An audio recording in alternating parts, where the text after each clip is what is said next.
ng mga next leader. You are very lucky for you to be involved sa next chapter mismo ng company.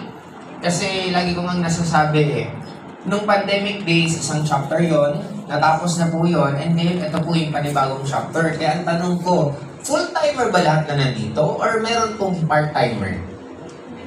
Sino pang part-timer? Meron din. Hindi po kayo nag-bahakab. Hindi. Ano lang po ginagawa nyo? Tapos babalik din po ulit kayo ng, okay. Then siguro, ikwento ko na lang po, kasi magkakaroon po kayo ng awarding, magkakaroon kayo ng mga event. Kwento ko na lang siguro ano yung buhay ko, paano po ako nagsimula, tapos ano yung buhay na nag-aantay din po sa inyong pagdating ng oras. And mamaya po magkakaroon po ako ng content Q&A, siguro mag-entertain po ako ng mga 2-3 tanong. If you have any question na gusto niyo pong itanong sa akin, then just raise your hand, then pwede po kayo magtanong. My name is Joseph Lim. I started my networking career sa Bicol. Wala din po akong idea sa networking. Negative po ako sa networking. Ayaw ko ng networking kasi alam ko sa networking pyramiding scam, ang kumikita lang nasa taas at hindi po nagtatagal ang networking. Hanggang ako yung tipong taong gustong-gusto kong yumaman, sinubukan ko at ginagawa ko po lahat ng pwede akong kumita ng pera. Nagawa ko pong, nung bata ako, nagagawa ko mag-Jarry bote. Pero ulitin ko, hindi naman po kami mahirap na wala nang makain. Hindi lang po ako binibigyan ng pera ng magulang ko masyado.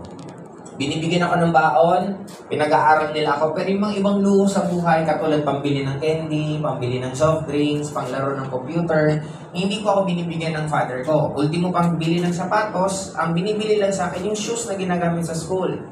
Kaya sabi ko, gusto ko magsumikap that time. Kaya naranasan ko maghanap ng iba't ibang way para kumita ako ng pera. Naranasan ko po mag-burn ng CD. Alam niyo po ba yung CD? Yes! Kasi baka sa mga generation na to, hindi niyo na po. Cassette tape, alam niyo pa? Yes! Okay. Kasi napakasimple. Now, nung panahon nag-burn ako ng CD, kumikita ako ng habang nag-aaral ako. Nung nag-aaral ako ng computer engineer, ang course ko kasi gusto kong maging hacker. Okay? Hindi ko lang po nalaman na hindi naman pala tinutulo ang pag-hack sa school. Okay? Ngayon, nung pag-graduate ako ng kolehiyo, ang gusto ko, dumami lalo ang jeep namin. Kasi namamasada po ako that time ng jeep paggabi. Tapos gusto ko, inspired ako sa jeep kasi ang jeep po namin, ang kapital po ng isang jeep sa amin, umaabot po siya ng almost 500,000 a month. 500,000 isang jeep. Ang kikitain mo sa jeep po that time, almost 400 pesos per day. Or estimate, halos kikita ka ng mga sabihin na natin, parang mga 15,000 a month. Nung unang panahon, way back mga 1996, 97, 98, malaking amount po to, both. Kaya sabi ko kay Papa, gusto ko rin dumami ang jeep kasi yun ang alam ko negosyo. Then, nag-iipon po ako ng 500,000 high school. Nakaipon po ako nung high school po ako ng almost 100,000 pesos. Isang 100,000 high school. Wala akong ibang iniisip lagi paano gumawa ng pera. Nakita ko yung kapitbahay ko, nagpapalaro ng PlayStation. Naniningil 20 pesos per hour. Negosyante, gusto rin magkaroon ng PlayStation. Nag-ipon ako, bumili ako ng PlayStation. Nagpalaro din ako sa bahay. Kinumpetensya ko yung kapitbahay namin. Ako, 15 pesos per hour. Saan maglalaro yung mga kalaro ko? 15. Sa akin. Ang maganda nun, buo po yung 15 pesos na kukuha kasi sino nagbabayad ng kuryente? Magulang. Si Papa. Wala akong binabayaran kay Bo. Alam niyo ba na naipon ko, dumating sa point na isipin niyo kung gano'ng kanegosyante, yung PlayStation, dumating sa point na nabayaran ako after 1 year. Yung gastos ko sa PlayStation nabayad. Isa pa, mahilig po kami uminom. Ang problema pag sa umiinom, pag naubos yung alak, problema sino ang bibili susunod ng alak. Kaya ang ginawa ko, bumili ako ng isang karton ng Emperador sa bahay. Binibili ko wholesale. Pag naubusan, bibili yung mga kainuman ko ng retail. Kasi ang logic ko, o di mo kayo bumili, lalabas tayo. Sino bibili?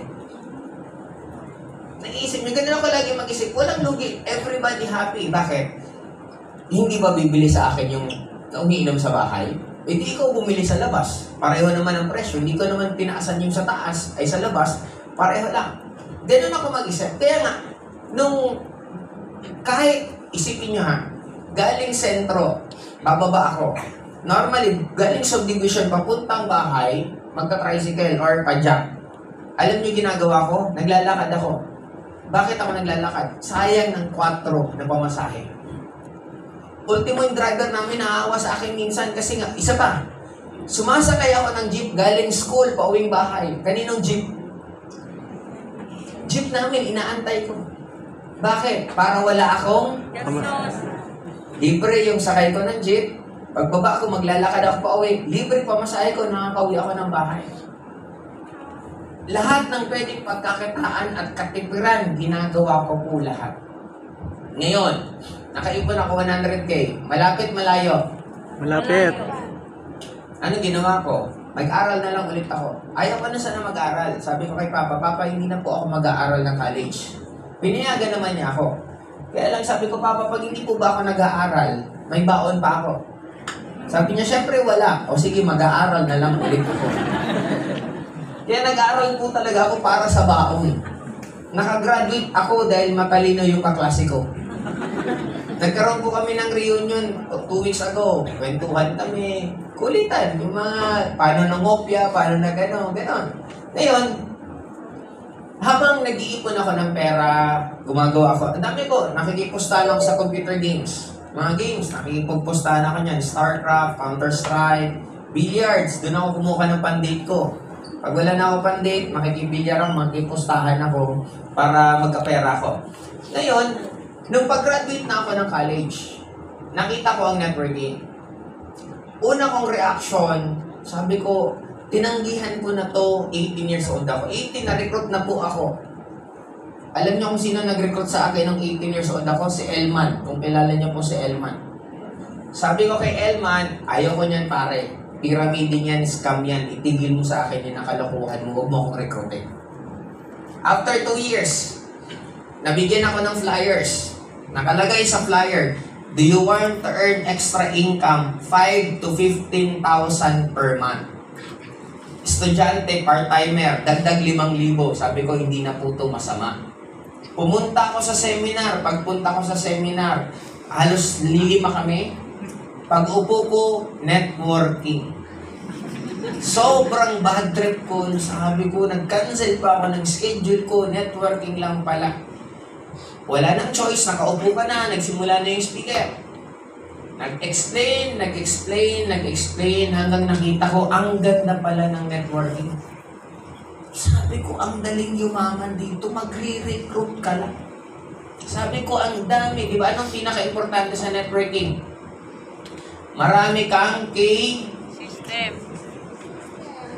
system. Ikaw to.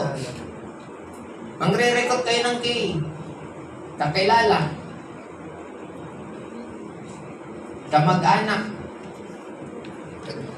Kaklase.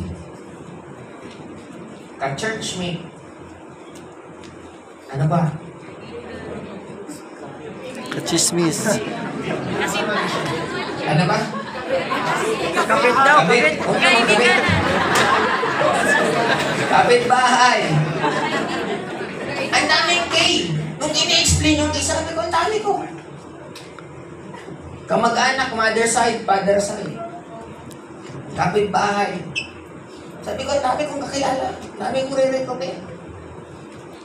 Sabi ko, sige, gagawin ko to. Ang magaling lang dun sa speaker, sabi sa akin, huwag mo munang ikukwento. Alam mo yung gigil ka na. Tapos huwag daw ikwento.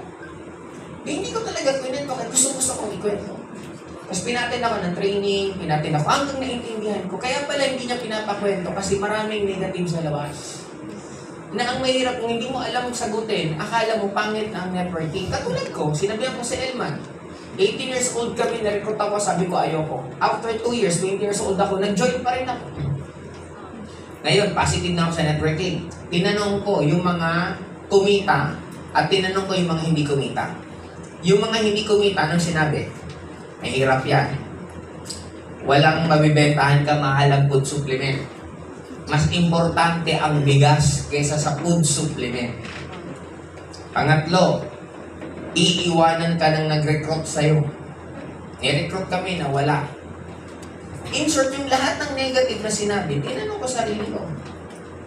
Sabi ko, pag iniwan ba ako ng upline ko, kaya ko. Kaya tanggap ko na nun na iiwan ako ng upline ko. Alam ko na pagdating ako, iiwanan ako. Yung mahal yung produkto, tinanong ko yung upline ko. Kasi hindi ko alam paano sagutin, upline. Mahal daw po yung produkto, wala daw tayong mabibentahan. Sabi niya, ibenta mo sa taong kailangan. Hindi ibibili niya ng taong hindi yan kailangan. Nakakita na kayong nasaksak na nag-canvas ng hospital.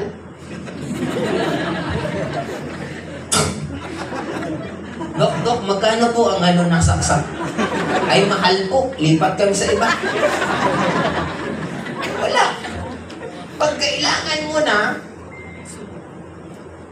kaya sabi niya, yung walang pera, recruitin. Yung may pera, bentahan ng produkto. Oo nga naman, make sense. Kaya doon ako nagsimula na sabi ko, okay, gusto kong gawin ng network. Doon na siya nag-start. On my first 1 year, kinita ko 20,000 pesos. Kung kayo kikita ng 20,000 pesos, magtutuloy pa ba kayo?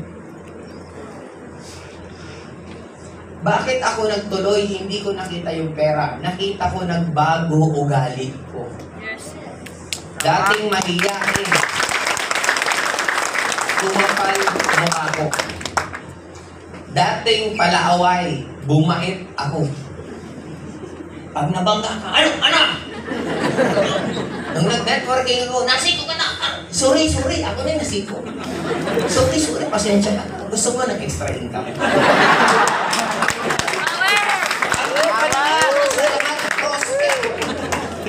Kaya pag nag-networking kayo, babait kayo. Hindi na kayo mga aaway kasi bibentahan ko to, re-recruiting ko. In short, nakita ko yung changes sa akin in a positive way. Yung pangarap ko lumaki. Alam mo, pangarap ko dati, may load lang cellphone ko. Alam mo yung inabutan yung panahon na pag may cellphone ka, ang yaman mo. Yes! Naranasan nyo na yung ite-text mo yung sarili mo sa loob ng jeep.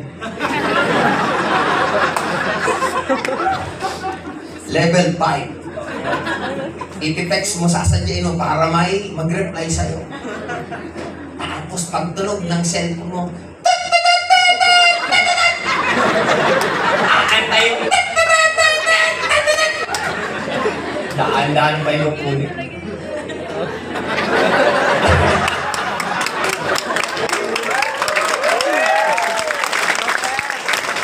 Dati kasi may cellphone ka lang, ang yaman mo na talaga.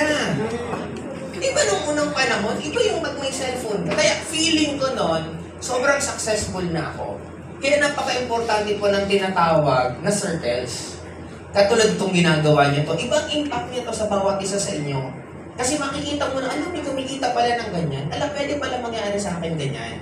Kasi sa akin dati, may mga kaibigan ako na mas mayaman sa akin ang pamilya nila, pero mas mapera ako. Kaya feeling ko, napakagaling ko na.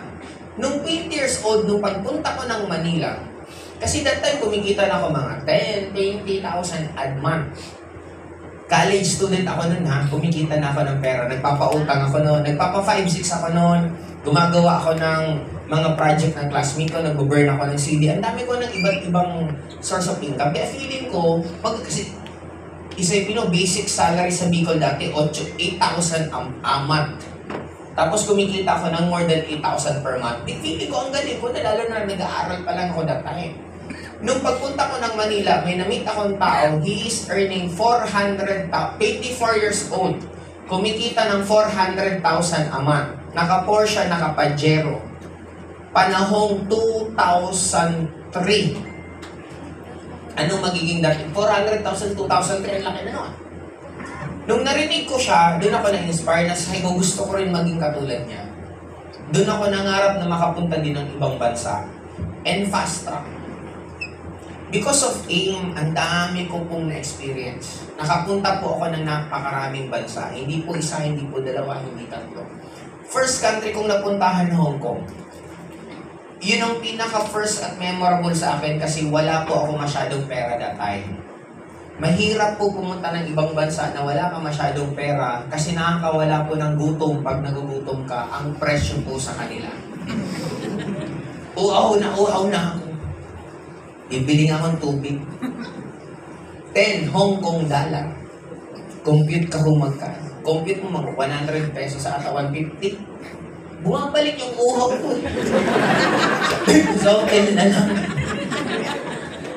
Pero sinumpa ako yun. Sabi ko, ayoko nang pupunta ako ng Hong Kong na wala akong pera.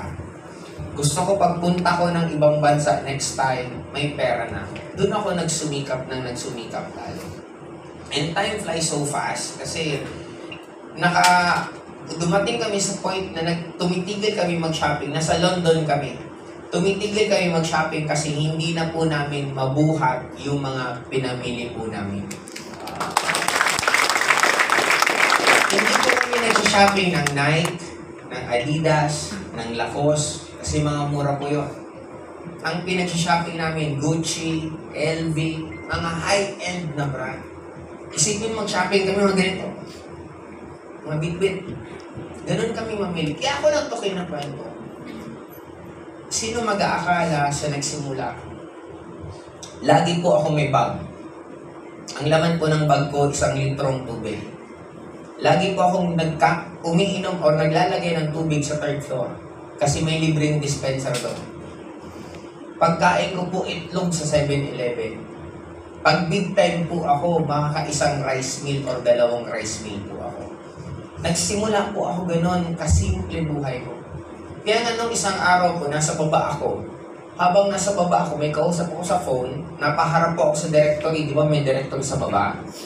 Pagtingin ko sa directory, nandun yung pangalan ko. Kinalabutan ako kasi may mga unit po ako dito mismo sa building na to na ako po mismo may-ari. Kaya po nakakakilabot kasi sino ang makakala ng isang bata na nangarap lang, na kumita lang ng konti, ito po yung mararating. Kaya sa akin, hindi ko alam kung ano po ang background nyo, hindi ko po alam kung ano ang kwento nyo. Because of this business, nagkaroon po ako ng more than 10 sasakyan. Nagkaroon po ako ng Ducati. Lifestyle na marami po ako mga kaibigan sa showbiz, mga kasama. Parang, hindi ko lang, may mga 40 years old na po ba dito? Kilala nyo ang, ano bang panahon nila, JC Parker? Ano? Viva Hot Babes. Kilala, alam niyo po ba yun? Para sila po yung counterpart ng Viva Max. Imagine mo, dumating sa time na sa gimikan ako kasama ko, 6 na Viva Hot Babes. Habang nagiinuman kami kasama ko sila, totoo ba itong nangyayari sa akin? Kumbaga parang, yung level up ng buhay, marami akong mga naging kaibigan ng mga PBA player na pag taga-probinsya ka dati, naririnig mo lang, baliw na baliw, tapos biglang nagiging kaibigan mo. Iba yung impact eh. Hindi lang PBA na panood ko. Nakita ko na sa personal si LeBron James, si Kobe Bryant, si Stephen Curry, si Kevin Durant. Nakapunta na mismo kami ng US na nanonood kami ng mga laro nila. Sa Las Vegas na lang, sobrang pinaka-favorite place ko lagi ang Vegas, lalo na dati nung medyo single. Kasi grabe doon. Ang mga babae doon, lahat ng malalaki at maliliit, nasa tamang lugar. Malalaki to. Diba? Sa ating sa Pilipinas, minsan alanganin eh. Ngayon, ang pag Las Vegas kami, yun yung halos hindi kami natutulog. Hanggang alas 4 ng umaga, umiinom. Tapos hanggang gigising yung mga alas 6, alas 7, mamamasyal na naman. Sobrang dami kung iisa-isa kong experience ko na hindi ko na po mag-isa-isa lahat. Na yun po yung buhay na nag-aantay sa inyo. Na-imagine nyo po ba na nasa isang part kami ng Europe, napansin ko, gumagastos kami ng halos mga 100,000 a day. Tapos mas malaki pa ang kinikita mo kaysa sa ginagastos mo. Bigyan ka ng example. Namasyal kami. Gastos ko 1M. Buong travel. Pag uwi mo, pag check mo ng DTC mo, may 1.5 million ka. Wow. Kaya sumagot, ganyan ang klaseng lifestyle. Yan ang buhay lahat na nag-aantay sa inyo. Yes. Sipagan nyo, galingan nyo. Kasi 18 years ng company, we have nothing to prove. Ang dami ng kumita, ang dami yumaman, ang dami nagbago ang buhay. Ang pasyon doon ikaw. Kailan mo gusto magbago buhay mo? Una kong encashment, 500 pesos. In-encash ko, gabi pa lang kinakabahan ako. Totoo ba talaga na lalabas ito sa ATM? Nung papunta ako ng ATM machine, haba ko grabe. Nung lumabas, grabe, totoo talaga. Dumating sa point na ito lifestyle ko, nung medyo sobrang mga 207 tong lifestyle eh. Everyday nagpapalit ako. Galing akong Bicol, dadaling ko kotse ko, ang dala ko lang wallet. Uso pa kasi nun, malalaking wallet, ngayon maliit na lang wallet ko. Ang yabang ko yun, laging wallet lang dala ko. Wala akong damit. Dala ko kotse. Saan ako kuha ng damit? Ang cabinet ko, galeria. Everyday, bibili ako damit, pantalon, sapatos, brief, araw-araw. Gusto ko hindi pa naman po ng sobrang high-end kasi may mga 1,000 pesos lang isang pair, di ba? May mga pantalon na 500, 600, yung mga oxygen. Tapos may mga damit na 200. Kaya hindi naman po ganun ka-high-end pa yun, pero nagpapalit ka ng damit. Tapos, pag napuno na yung gamit ko sa compartment, sa likod, pag napuno, saka lang ako uuwi ng Bicol. Tapos, iiwan ko lahat ng damit ko, balik na naman ako ng Manila, ang dala-dala ko ng wallet, kotse. Dumating ako sa point na dati, matutulog ka kung saan ka abutan. Kung saan may malapit na hotel, doon ka matutulog. Umabot ako sa ganun ng klaseng lifestyle. Nung ilang taon pa lang ako na 18 to, siguro mga 26 years old ako ng 25. Kaya sa mga kabataan na nandito, isa lang po tip ko sa inyo. I-try nyo, ito, sa lahat po na nandito, both ages, matanda or bata, ibigay nyo ang 4 months nyo ng todo. Wala kayong ibang iisipin. Bawal mag-entertain ng any thoughts. Kundi, simula ngayong araw na to, hanggang matapos tong December, wala kang ibang iniisip kung hindi network.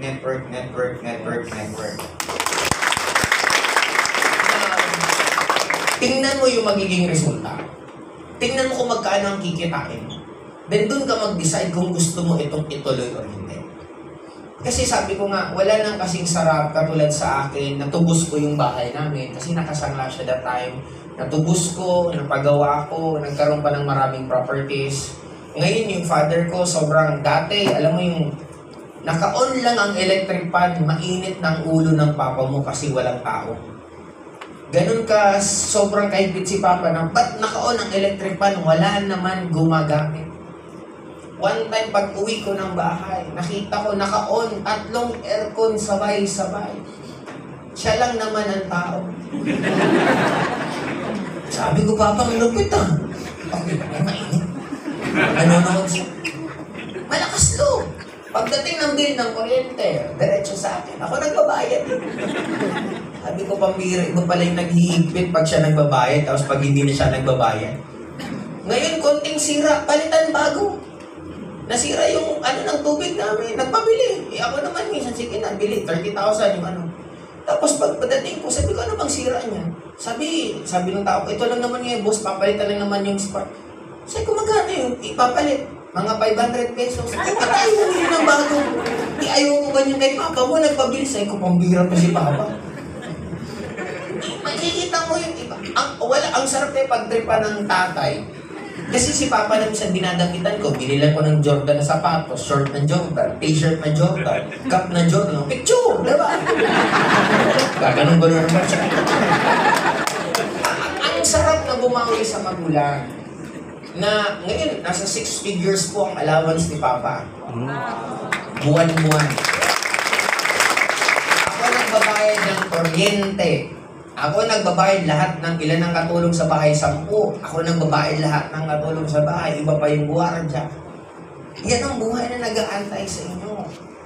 Ang network sobrang dali lang naman ito sa totoo lang. Kailangan mo lang maging consistent. Hindi ito mahirap kasi nasa RIE na kayo. You are very, very lucky. Mahirap ang networking kung mag-isa mong gagawin. Pero kung may grupo kang ganito, salang ka na lang ng salang ng mga tao sa lahat ng events, sobrang dali na lang po. Kaya para sa akin, i-maximize nyo itong nangyayari kasi meron bagong generation. Kung meron tinatawag na Jordan era, meron Kobe era, meron LeBron era, tapos na po yung era namin. Kami po dating sobrang sikat sa aim, kami po yung grabe mag-lifestyle sa mga sports car before, kami yun. Kaya lang nagkakaedad na rin. Ako mas nag-i-enjoy lang ako mag-alaga ng anak ko. Kayo mas marami dito mga kabataan, I'm sure pag nakapunta ka ng iba't ibang bansa, maka-experience kayo ng business class, maka-experience kayo ng first class na pagsakay sa eroplano. Yung eroplanong may inuman sa loob mismo ng eroplano. Imagine yung mga ganun na experience na minsan yung mga napapanood ko sa pelikula, sinong fan ng Harry Potter?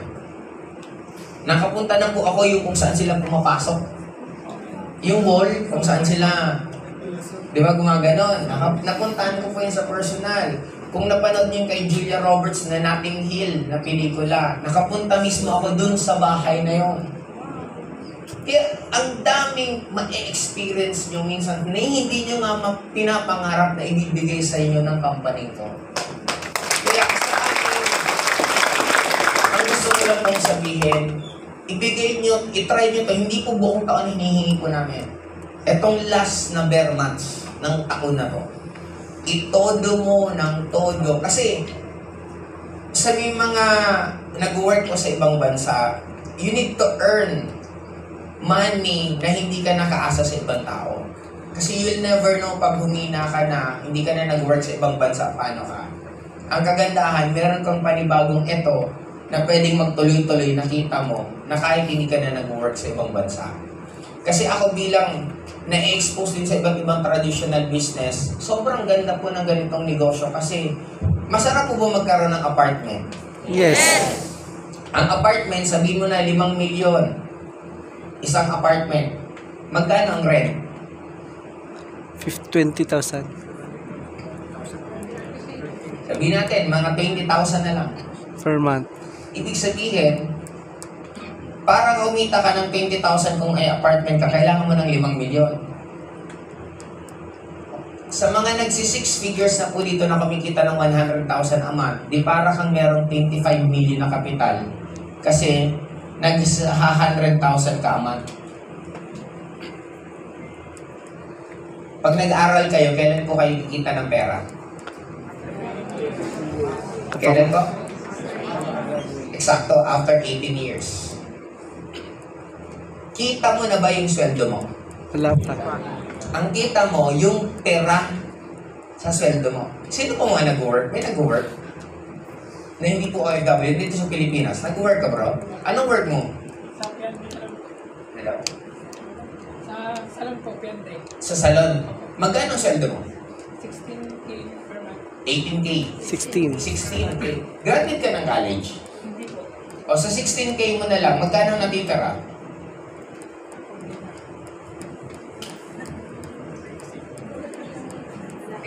Eto, reality, bago po ako matapos. Isakto ko lang na 6. Hindi mo kailangan maging fortune teller para makita niyo yung future niyo. Pare sa 16K, magkano natitira sa'yo?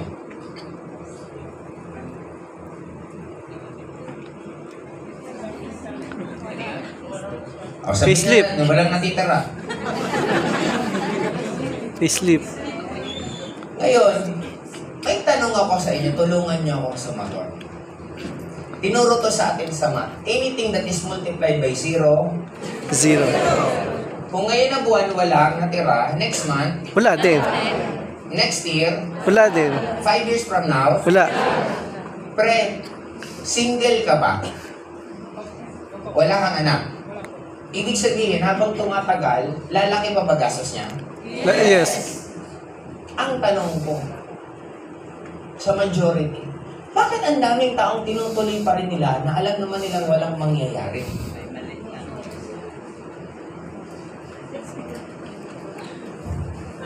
Bakit po? Baka may idea ka. Tingin mo, bakit po?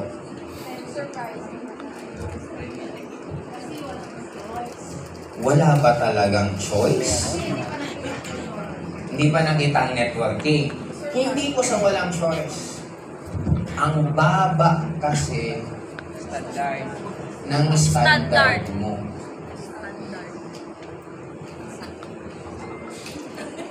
Babagay din po to kahit networker ka. Hindi po ibig sabihin na member ka na, takas ka na dito. Hindi rin. Kung networker ka at ang kinikita mo rin, ang maliit pa dito, o di wala ka rin pinagkaiba sa kanya. It's paano mo tinatanggap kung magkano ang worth mo. Bakit maraming iba dito kumita na wala? Kasi ang standard nila, nung kumita, ay tumigil. Kaya sa akin, dudamat napakasimple po ng pagyaman. Kung papipiliin po kayo, elevator o hagdan? Elevator. Ano po? Elevator. Bakit elevator? Mabilis. Mamingin-mit, lambat. Alam niyo naman lahat. Kaya ito lagi kong dinidiscuss, parang 3 source. Employment, business, networking. Pareho naman siyang source of income. Kaya lang nagbabago nga, nag-i-evolve. Oh. Noon, para kumuha ka ng tubig, paano? Deep well. Igib. Igib. Anong sunod? Pa-deliver. Poso. Poso. Diba nung unang panahon, sila papa dati, 1 kilometro pa nilalakad nila para kumuha ng tubig eh. Sumunod, Poso. Poso. poso muna. Diba ang problema sa poso, parang nakikipagkustahan. Lalagyan mo ang tubig. Sana mabuhay sa ay, patay. Tama. After poso, anong sunod? Grupo. Gripo. Ah. Music sa sounds. Anong una? Kasit. Radyo. Plaka. Plaka. Isang kantang malaki, isang bilog. Isang kantang ilaman. 12. Tama? Nabutan niyo po ba yon? Sumunod. CD. Cassette. Paano ka magre-rewind sa kaset? Kailangan mo ng ballpen, tutusok mo. Taga lang. After ng kaset, anong sunod? CD. CD, USB. That is evolution. Ang problema, bakit ang dami pa rin? I'm not saying this is wrong. Baka balikan nyo kasi itong mga pang laban sa ano tawag yan? Sa SOCMED. Paano na lang pag lahat negosyante? Sino pa magiging empleyado? Ikaw! So yung negative, ikaw!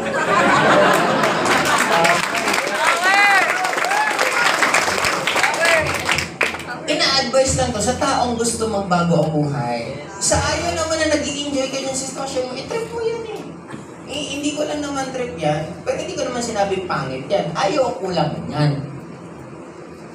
Diba? Kasi laging balance ang buhay. Hindi talaga pwede lahat mayaman.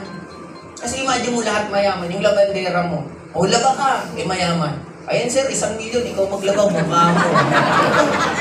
Hindi pwede. Kaya laging babalance. Pero this is evolution. Ang networking, napakaganda. Bakit? Pangarap ng to. Asset nito. Bakit? Sinong hindi nangangarap ng kotse? Itong 3 to, hindi ba yung nangangarap ng kotse?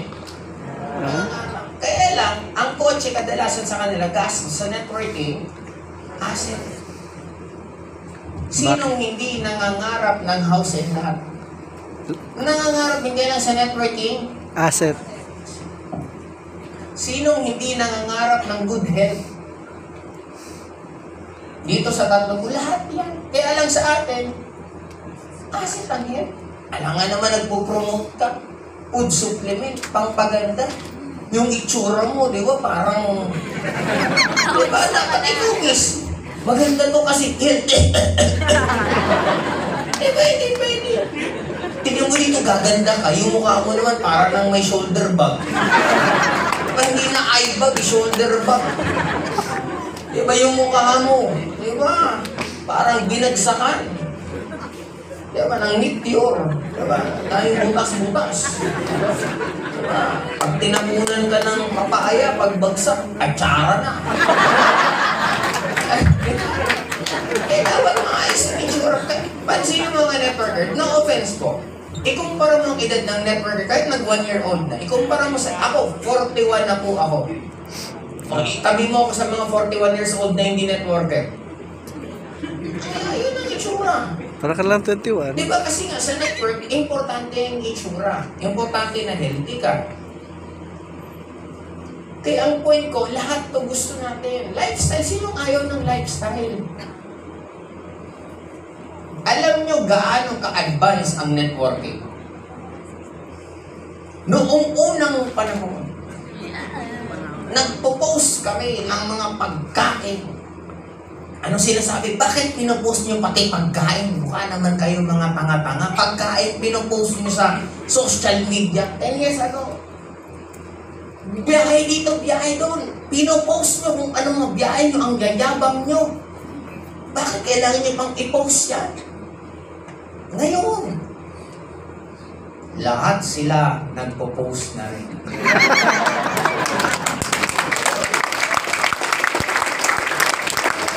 Kaya lang, anong lamang yung networker? Kumikita tayo sa post, sila hindi. Ang layo. Pagiging positive. Law of attraction. 207, dinidiscuss na yan sa networking. Ngayon pa lang naiintindihan ng karamihan ng law of attraction. Thinking positive. Ang tagal na yung tinuturo sa networking. Ngayon pa lang dinidiscuss sa social media. Pansinin mo gaano ka-advance ang networker. Entrepreneurship. Di ba magandang employment noon? Noon yun. Nagbabago nga ang mundo. Parang ganyan. Isipin mo hanggang ngayon. Parang sound trip tayo, may plaka ako. Parang weirdo naman. Parang plaka yan. Diba? Mga bata nga siguro, alam nyo pa ba yung biscuit? Alam nyo kung anong biscuit? Ganito po kalaki. Ang laman, 1.44 MB. Kaya minsan pag magda-download ka ng games, pare may mga 10 kang daladalang ganyan. Kasi doon mo ni isa-isa yung pagda-download ng games. Eh ngayon, anong kailan mo? USB. Anong meron sa USB? Gig. Hindi na nga gig, meron terabyte. Kung tama pagkakano ko, 1,000 MB ang isang 1 gig. Kung di ibig sabihin, 1,000 na ganyan daladala mo noon. Nagpabago ang mundo.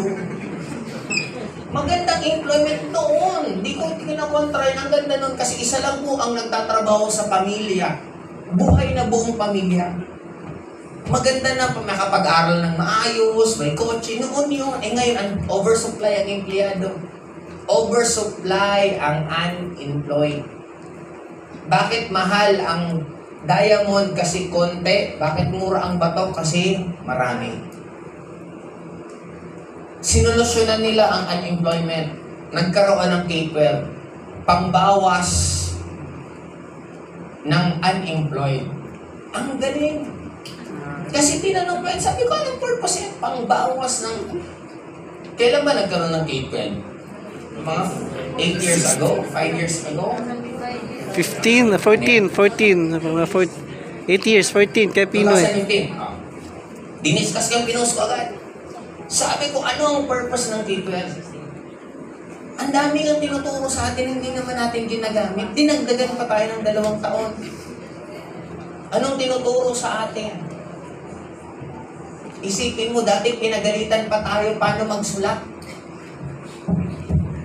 Linya, linya, linya. Letter A.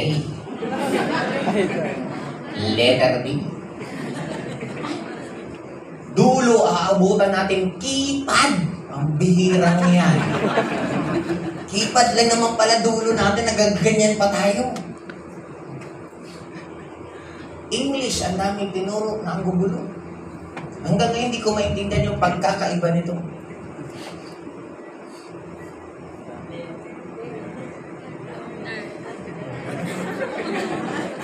Nagkaintindihan naman tayo dito.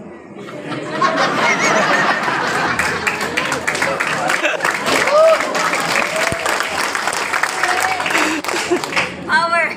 Yung math na lang, algebra, hindi na nagbubuon sa buhay, dinamay pa tayo. Laki na lang. Ay, X. Laging hinahanap yung ex niya. Bihira yan. Diba? Anong ginawa sa atin ng history? Naging chismoso tayo. Buhay ng may buhay, pinakaalaman natin. Kailan pinanganak si Rizal, kailan namatay si Rizal. Hindi mo ano-ano yung tao yun. Pinakalaman mo yung dati ng buhay niya.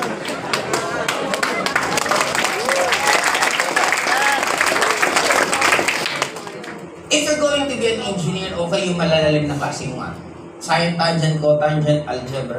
But if normal kang tao, kailan ka pabili ng candy, o A squared plus B squared equals C squared. Wala naman ganun. Di ba nung nagtrabaho, ang dami pinag-aralan sa math, sine, tangent, cotangent, chemicals, periodic table, lahat mga table, ang dulo. Ang pag-empleyado ka pala, ang competition, ito lang, income minus expenses equals utang. Ang dami pa natin pinag-aralan, yun lang pala ang dulo. Balik tayo dito, ginawang K-12 para mabawasan ang unemployment. Tama. Nabawasan kasi kesa makagraduate ka, dumagdag ng 2 taon. Yung magiging unemployed, naging student pa. Kaya nabawasan. Tanong, sa mga nakagraduate ng K-12, tinatanggap ka ba sa trabaho? Di ba ang hinahanap pa rin? College. Hindi na ano yung purpose. Pag-aaral din, ang mahal, anak ko nag-aaral, kinder, ang tuition 200,000 isang buwan. Isang taon. Yung mahapdi. 3 araw walang pasok eh. May bagyo. Sabi ko, magkano bang i-compute niya 200, i-minus mo, sabi mo, i-minus mo na lang ng ilang araw. Compute ko sa'yo, parang 2,000 per pasok ng anak ko. Ang malupit, nag-aaral yung anak ko 3 hours. 1 hour aral, 1 hour laro, 30 minutes snack.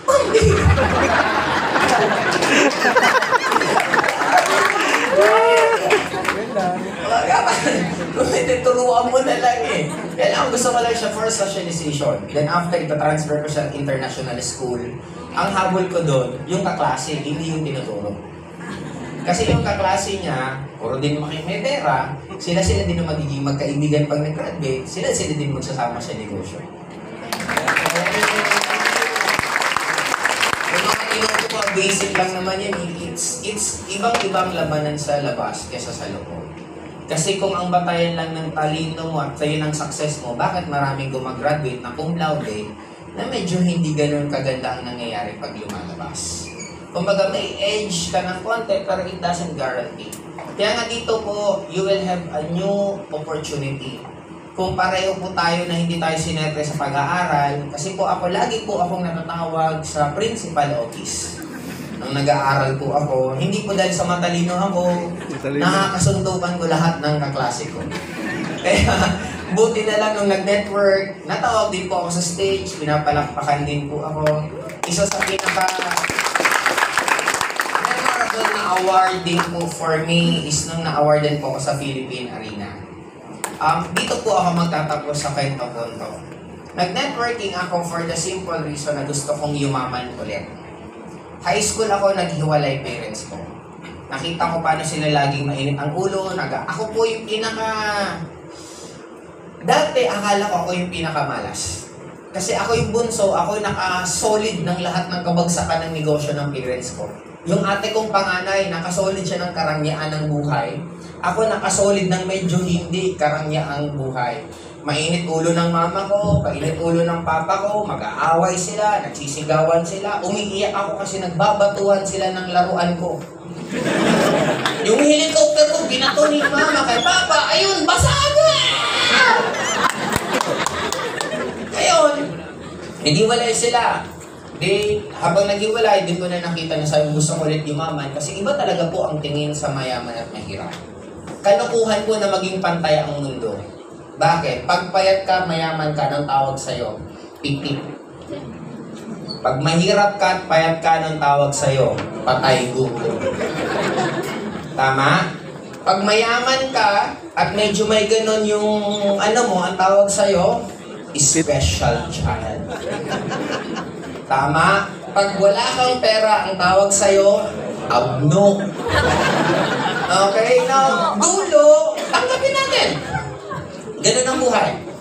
Ngayon, nung after maghiwalay parents ko, sabi ko, gustong-gusto ko magbago at yumaman ulit. Sumikap, trabaho dito, present doon, kahit saan. 207, a-award din ako Millionaires Club. Nung a-award din ako Millionaires Club, I'm so excited. Bago ako, pagpunta ko ng Cebu, kasi tinext ako ng mama ko, sabi niya, punta ka dito sa tito mo, namimiss ka ng tito mo. Sabi ko, ang weirdo ni mama, ba't naman ako mamimiss ni tito? Punta ako, kinento ko, mama, grabe, kumikita na ako ng malaki sa network. Sabi ko, nabibili ko na yung mga gusto kong bilhin. Tapos pagpunta ko ng Cebu, sabi ko, first time kong sasakay ng eroplano. Sabi ko, excited na excited ako. Punta ko, fast track. Namatay yung mama ko. Nung namatay yung mom ko, sabi ko, bakit kailangan po magsumikap? Bakit kailangan ko pa magsumikap na yung pinaka... Kasi ito po gusto ko, visualization ko. A-awardin ako ng Millionaires Club ng company. Yung mama ko, papa ko, i-invite ko sila sa awarding. Then after kong i-invite sila, gusto ko, pagkatapos ng event, pupunta kami ng Baguio. Pagkatapos ng pumunta ng Baguio, pagbalik, buo na ulit at mababati sila, mama at papa, at buo na ulit pamilya namin. Question ko, taas. Sabi ko, Lord, bakit naman ang unfair mo? Sana man lang kahit 1 buwan, 2 buwan, 3 buwan, nakabawi man lang ako ng konti sa mama ko. Sabi ko, nakita kung paano sila nagsakripisyo, paano sila nag-away. Sabi ko, bakit? Hanggang naiintindihan ko ang sagot. Ano ba naman kung ako nagsakripisyo? Isang buhay lang naman na Joseph din. Kung yung kwento ko magiging reminder sa bawat isa sa inyo. Kung buhay pa po magulang nyo, binisan nyo umasenso. Kasi mas masarap yakapin, sabihan ng I love you ang isang